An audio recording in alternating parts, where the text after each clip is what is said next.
Mis à part les jeunes qui courent dans les artères du quartier de Mbour Tefes, un calme glacial règne ici.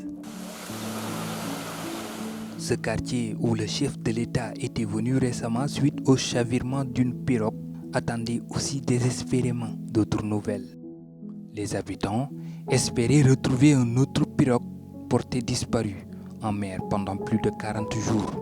C'est cette même pirogue qui, selon nos informations, a été retrouvée dans la nuit du dimanche 22 septembre au large des côtes de Dakar. Beaucoup de ceux qui ont perdu la vie dans cette tragique aventure étaient des enfants de la commune de Mbour. La marine a communiqué ces chiffres, mais il est clair que la situation est plus critique qu'elle ne laisse paraître. Les chiffres que nous avons annoncés proviennent de la marine. Nous avions noté 30 morts, alors qu'en réalité, il y en a même plus. Aujourd'hui, le quartier de Mbour Tefes est plongé dans une immense tristesse. Moi-même, sur ma page, j'affirmais qu'il y avait près de 200 personnes. Mais tout à l'heure, vous avez entendu que cette pirogue avait plus de 300 personnes à bord et qu'aucun passager n'a survécu. La profondeur de la tristesse ici est indescriptible. Dans ce quartier, on ne voit que des bâches, symboles de deuil. Aujourd'hui, quand tu rentres à Mbour, tu ressens des frissons.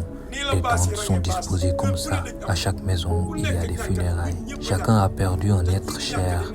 Nous avons tous perdu quelqu'un. Djaraf, Ndeyjirew, Ndeyjambour, les autorités coutumières du quartier sont très actives ces derniers jours. Ils se rendent tour à tour chez les familles des victimes pour leur exprimer leur soutien. Lorsque vous êtes venus ce matin, vous nous avez trouvés en train de faire le tour des familles des défunts. Nous avons d'abord rendu visite à Cheikh Tidiane, dont le fils faisait partie des victimes. Nous étions chez lui ce matin. Ensuite, nous avons visité Ndeye Sembène qui a perdu ses enfants. J'y étais avec mon secrétaire général. Après cela, nous nous sommes rendus à Ndiobène où 13 personnes ont perdu la vie. Nous sommes ensuite allés chez Hadi Sengui pour marquer notre soutien à la famille, car sa fille faisait partie des disparus. Après cela, nous nous sommes dirigés vers Kernar à Kewel, où 4 ou 5 personnes à peu près ont perdu la vie. Aujourd'hui, on prie pour le fils de Faga Ndiaye chez lui, dans son domicile familial à côté de Grand-Bourg. Nous avons perdu toutes ces personnes.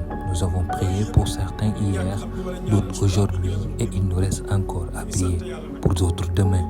Nous rendons grâce à Dieu, car c'est sa volonté. Ce qui nous a frappé, nous habitants de Mbour, nous la partageons cette douleur avec tout le Sénégal. Ce fléau de l'immigration suscite une immense inquiétude et peur parmi chacun de ses habitants de Mbour Tefes, au point qu'il est très difficile d'approcher certaines familles des victimes. La famille Ndiobène est parmi les plus touchées. Elle exprime toute sa tristesse et pleure la perte de tous ses fils. Oui, c'est vrai.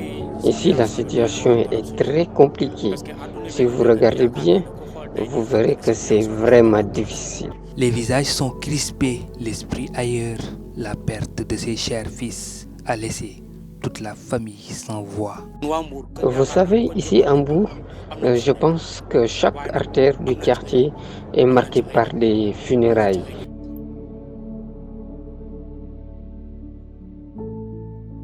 Je peux dire que nous avons perdu beaucoup de personnes. Bon, ceux qui sont restés sont nombreux, c'est toute une famille.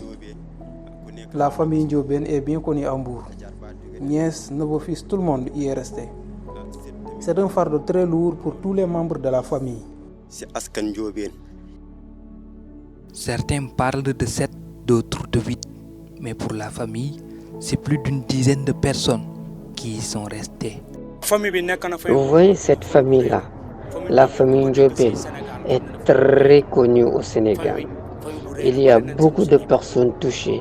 Pour être précis, je dirais qu'il y a eu 14 personnes et d'autres habitants entre les artères du quartier. Cette pirogue qui a emporté tant de vies était pourtant considérée comme un grand navire. Venant de la Casamance, précisément à Kafountine, Elle prenait des passagers tout au long de son trajet pour arriver à Mbour, où de nombreux jeunes Mbourois ont embarqué. C'est cette même pirogue partie du Sénégal pour l'Europe qui a été portée disparue pendant ces 40 derniers jours. Pour Mansour Cissé, cela ne peut être impardonnable pour notre pays et devrait susciter une profonde crainte. C'est une véritable inquiétude pour nous tous qu'une pirogue puisse être portée disparue pendant 41 jours sans que personne ne le remarque. Cela suscite une grande peur et signifie que les djihadistes ou d'autres personnes mal intentionnées peuvent entrer sur notre territoire sans être vus. Et comment cette pirogue peut-il disparaître pendant des jours pour finalement réapparaître au large des côtes de Dakar? Habib Diop, pêcheur expérimenté, a une réponse à cette question car il connaît bien le milieu marin.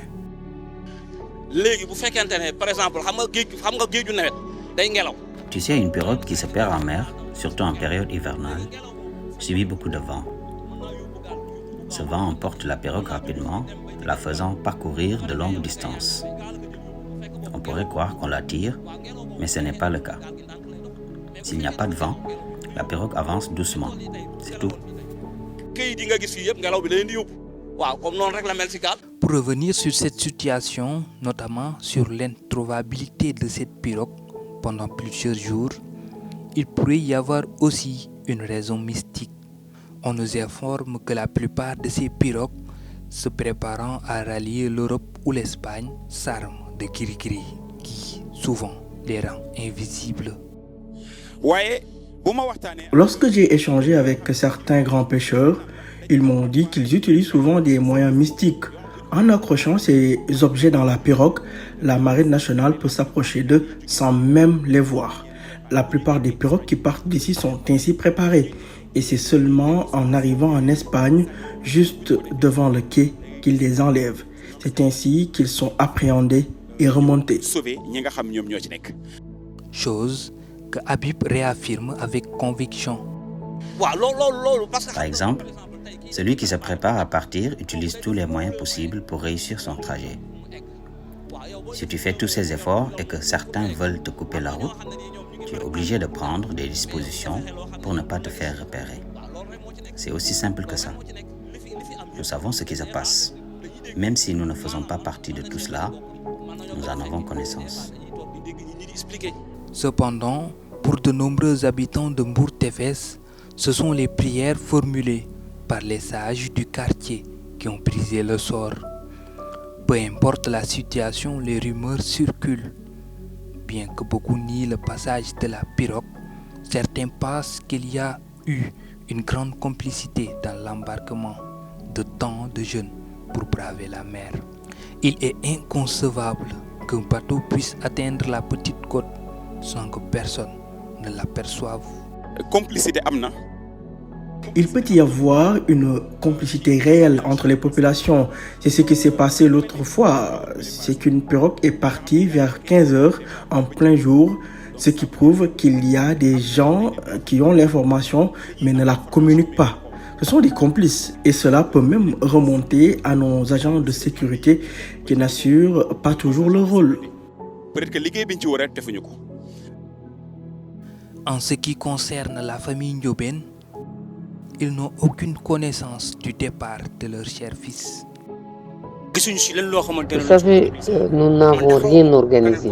Je ne sais pas si quelqu'un d'autre en sait plus. Moi, j'étais chez moi. Un matin, quelqu'un est venu me dire que mes proches étaient montés sur une pirogue. Je me préparais à mettre les voiles. Je ne sais même pas qui est le propriétaire de cette pirogue. Je me suis demandé comment c'était possible, comment ils avaient pu monter à bord. Pourquoi? Souleymane assure et jure qu'il ne connaît ni le propriétaire de la pirogue, ni celui qui a convoyé ses frères. Dieu sait que nous ne connaissons pas le propriétaire de cette pirogue. Au nom de mon guide religieux, je ne sais pas qui a obligé ses enfants à monter. C'est très difficile. Certains assument leurs responsabilités et préfèrent dire la vérité comme ces deux personnes au visage masqué qui ont souhaité s'exprimer à travers nos micros. Ils nous ont clairement indiqué que le quartier de Mbour Tefes a été le point de départ de plusieurs de ces voyages en mer et que beaucoup de gens cachent cette information. La vérité doit être dite. Beaucoup de personnes sont restées. Ce n'est pas un Tchessois, un habitant de Louga, de Dakar ou bien même de Wallo qui organise ces voyages. Ce sont des personnes d'origine bourroise elles-mêmes. C'est des d'origine bourroise. Même si certains affirment que cette pirogue a quitté la Casamance, eux croient qu'il a été programmé et préparé pour ce voyage ici même. C'est ici à Mbour que cette pirogue a été organisée et préparée pour le voyage. Différents villages de Mbour s'organisent. Ils prennent une grande pirogue qui les laisse à une certaine distance de la mer qu'ils rejoignent par de petites pirogues. Ce sont de véritables complices, de véritables cannibales. Quand ils le font, ils ne portent pas vraiment, mais se réfugient plutôt en Gambie. C'est là-bas ou au Mali qu'ils se cachent. Nous connaissons bien les convoyeurs, les courtiers, les promoteurs, nous les connaissons tous. Pour ces derniers, ce fléau est dû à un manque de patience ou précipitation des jeunes. Si tu aimes le gain facile, tu te lances là-dedans. Aller en Espagne peut sembler être bon, mais passer par une pirogue représente un réel danger. Maintenant, ce sont les influenceurs qui postent sur les réseaux sociaux, faisant le show avec les Nike, un iPhone XR ou 12 en main. Après, il épouse une femme avec une dot d'1 million. Mais ça, c'est juste une chance. Cela devrait suffire pour eux de prendre de fermes décisions en dénonçant tous ceux qui se préparent à convoyer des pirogues ou même à y participer. Moi, ce que le président Bassirou Diomaye Diakhar Faye a dit, je l'ai dit depuis 2021. Je déclare que si je vois quelqu'un convoyer une pirogue, je vais le dénoncer. Je ne m'en limiterai pas là. J'appellerai le numéro vert de la gendarmerie pour les alerter. Regardez ceux qui sont restés en Gambie. Celui qui a organisé ce voyage a échoué 2 fois déjà. Il mérite un mandat d'arrêt international. Cette triste réalité qui a frappé la commune de Mbour Tefes sera très difficile à digérer. Les pêcheurs de leur côté ne cessent de se plaindre et pointent du doigt le gouvernement qu'ils considèrent comme l'unique responsable des difficultés de la pêche qui ont motivé des départs. Quand tu diriges un pays, il faut descendre sur le terrain et aller à la rencontre des acteurs. Car tout cela vient de la mer. Si vous faites votre analyse, vous comprendrez que la vie est dure. Si nous ne sommes pas à l'aise dans la pêche, nous sommes obligés d'aller chercher ailleurs. Bon, nous ne connaissons que la pêche. C'est notre gagne-pain. Tu vois les pirogues qui sont là, mais la mer n'est pas entretenue comme il se doit. Nous pêchons matin et soir, mais sans rien apporter. Nous allons dans plusieurs régions pour des campagnes de pêche. On va jusqu'en Mauritanie et même à Conakry. Ces défunts gagnent leur vie, même si c'est peu. Ces dernières croient que si les autorités souhaitent régler la situation, elles doivent d'abord s'attaquer aux difficultés des pêcheurs. Regardez la mer, comment les pirogues se sont échouées. C'est vrai que le travail est difficile et la vie l'est encore plus. Mais nous avons vraiment du mal à comprendre cette situation. Nous sommes épuisés. Regardez dans quel état nous sommes. La mauvaise façon de pêcher nous gangrène, surtout avec les petits filets. Si vous pouvez réellement nous aider à ce sujet pour l'empêcher, les pêcheurs arriveront à gagner quelque chose. J'ai entendu quelqu'un dire que les grands bateaux qui pêchent en grande quantité ne nous impactent pas. Nous, petits pêcheurs locaux, là où les bateaux pêchent, nous ne pouvons pas y accéder. Mais ils ne parlent en connaissance de cause. Nous qui sommes dans l'activité, savons qu'ils lancent leur filet à une quarantaine de kilomètres. 15 km. Si nous parvenons à résoudre ce problème de pêche, je pense que nous n'entendrons plus parler d'immigration. Depuis 2006, vous savez, nous sommes ici. Avant cela, nous n'avons jamais tenté de braver la mer. C'est pour la première fois que nous le sommes dans cette affaire. Et jusqu'à présent, personne n'est arrivé en vie en Espagne.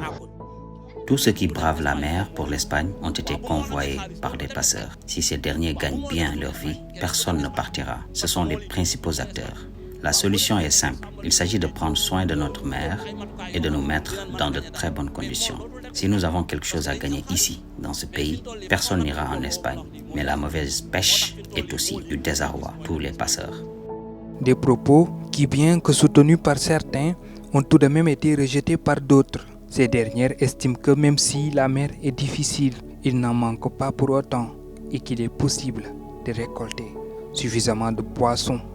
Écoute, une forêt ne manque pas de singes. La question est, fais-tu vraiment des efforts pour les atteindre? Cette mer ne manque pas de poissons, hein? Soyons honnêtes. Une forêt sans singes, ça n'existe nulle part. Vous le savez bien. Ce que je vois, c'est que l'État doit prendre ses responsabilités. Pour ces derniers, les jeunes d'aujourd'hui cherchent trop la facilité. Beaucoup souhaitent gagner de l'argent sans fournir l'effort nécessaire. Nous devons prendre des mesures face aux gains faciles. Parce que je ne peux pas concevoir des jeunes sans rien ne fassent aucun effort. Les pirogues sont là, mais ils préfèrent exploiter les autres. Ils bâtissent leur business sur le dos des autres. Cela doit se terminer. Combien de jeunes sont morts?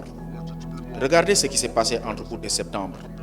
L'État doit prendre les devants. Même s'il faut transformer cet hôtel que vous voyez là-bas en base militaire pour déguerpir tous ces jeunes qui traînent dans les lieux publics et qui essaient de duper les autres. On peut l'accepter d'un côté, mais peut-être pas de l'autre. Car certains de ceux qui ont bravé la mer gagnaient bien leur vie. Pourtant, ils ont préféré tout laisser derrière eux pour partir à l'étranger. Sais-tu qu'il y a des personnes qui ne sont pas parties en Espagne par manque de moyens?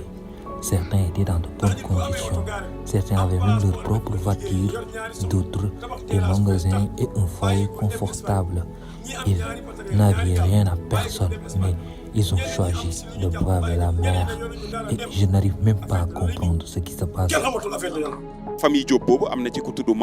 Dans la famille Diop, il y avait une victime du nom de Maman Diop. Elle travaillait dans une grande boutique dont le chef s'appelle Mamour Diaye, un grand vendeur de tissus. Cette victime avait un emploi stable. Daouda Correa, qui a péri dans les premiers chavirements, travaillait comme réceptionniste dans un grand hôtel de Saly. Ces personnes avaient un bon revenu. Parfois, on ne comprend pas ces départs, ce qui pousse certains à faire une analyse irrationnelle, disant que c'est peut-être un mauvais sort incompréhensible qui les pousse à prendre la mer. Ces départs restent inexplicables. On dit que c'est à cause du manque de moyens.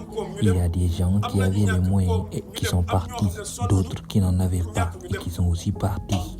Il y a des personnes qui n'étaient ni fatiguées, n'étaient ni dans des problèmes, mais qui sont partis quand même. Restons dans notre pays.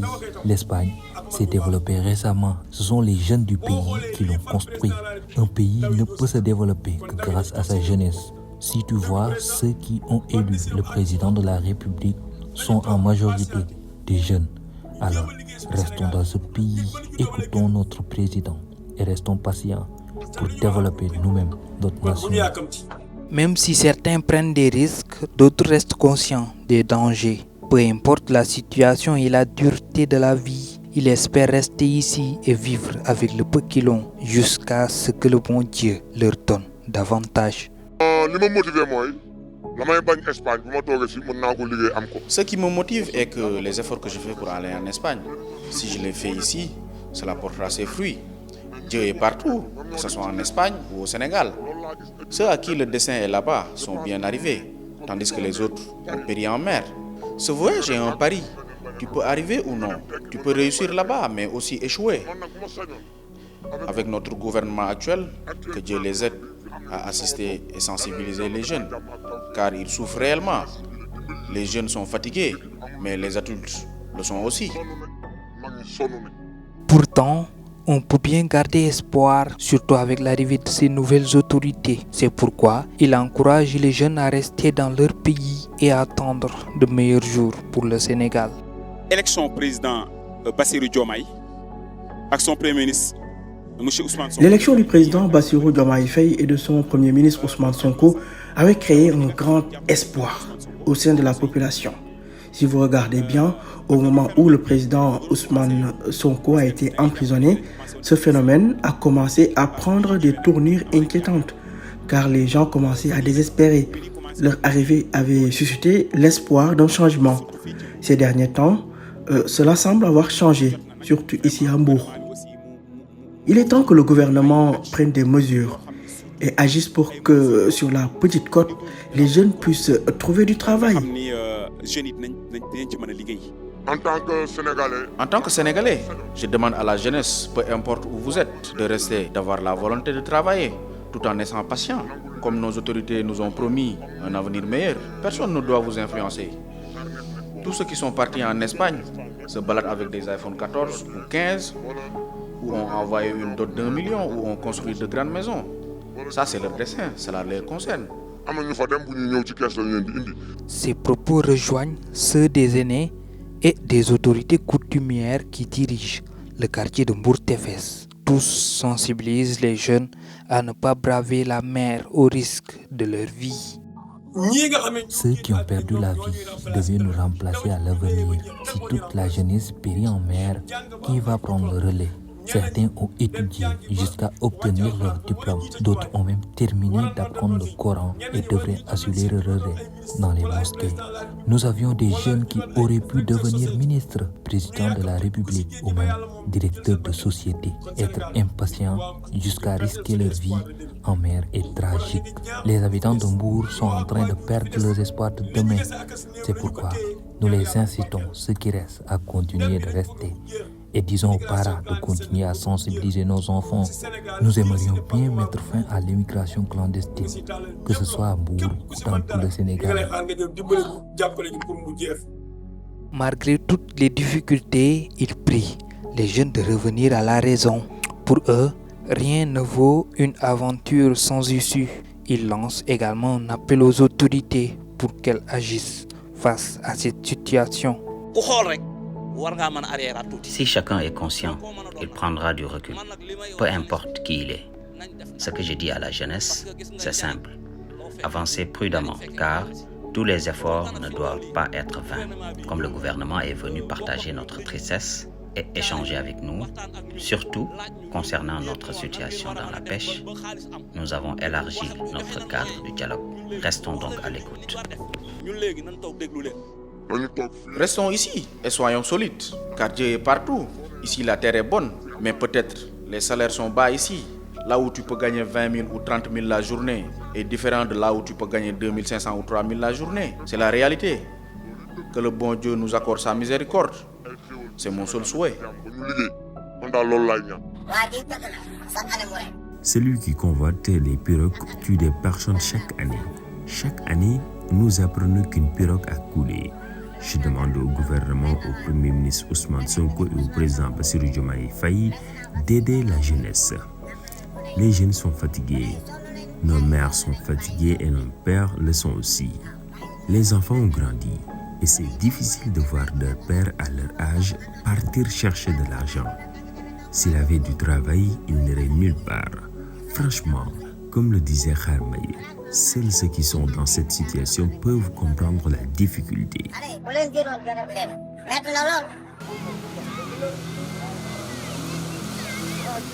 L'immigration clandestine coûte la vie à de nombreux jeunes Sénégalais. Et chaque jour, les journaux annoncent avec amertume les interpellations et les décès en mer.